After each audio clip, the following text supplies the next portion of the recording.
There is a $20,000 reward for information leading to those responsible for stabbing or shooting dolphins. Florida Fish and Wildlife Conservation Commission biologists discovered a dead dolphin off Naples late last week. They say the animal was fatally wounded by either a bullet or a sharp object. Within the same week, Emerald Coast Wildlife Refugee experts recovered a dolphin with a bullet in its left side along Pensacola Beach.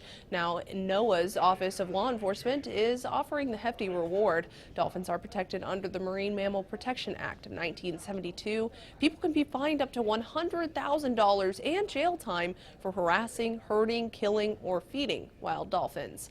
Katie Johnston for CBSMiami.com.